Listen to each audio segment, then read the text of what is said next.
ತನದಿಂದ ಬಂದ್ವಿ. ಓದ್ಲಿಕ್ಕೆ ಎಷ್ಟು ಸಮಸ್ಯೆ ಇತ್ತು, ಓದ್ಲಿಕ್ಕಾಗಲಿಲ್ಲ.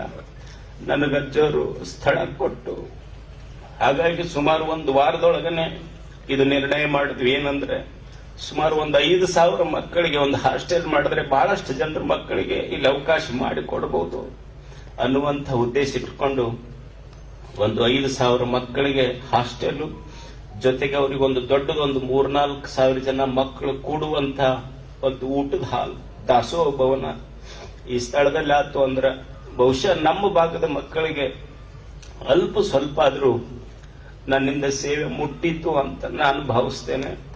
ಈ ಎಲ್ಲ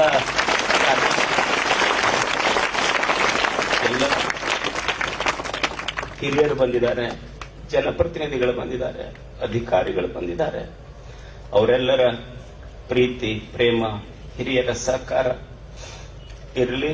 ಗವಿಸಿದ್ದ ನನ್ನ ಜೋಳಿಗೆ ಶಕ್ತಿ ಕೊಡ್ಲಿ ಅಷ್ಟೇ ಬೇಡೋದು.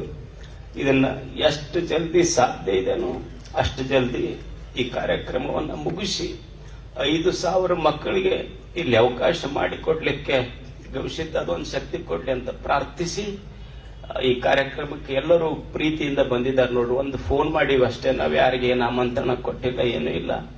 ಸುಮ್ಮನೆ ಒಂದು ಫೋನ್ ಮಾಡಿದ್ರೆ ಇಷ್ಟೆಲ್ಲ ಸಚಿವರು, ಜನಪ್ರತಿನಿಧಿಗಳು, ಅಧಿಕಾರಿಗಳು, ಹಿರಿಯರು ಅವರೆಲ್ಲ ನಿಮ್ಮ ಮ್ಯಾಲಿನ ಪ್ರೇಮಕ್ಕೆ ಬಂದಿದ್ದಾರೆ.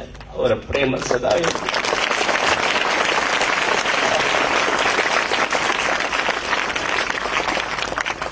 ಗವಿಮಠ ಸದಾ ಬಡ ಮಕ್ಕಳಿಗೆ ಇದು ಆಶ್ರಯ ತಾಣ ಆಗಲಿ ಅಂತ ಆಶಿಸಿ ನಮ್ಮ 2 ಮಾತುಗಳನ್ನು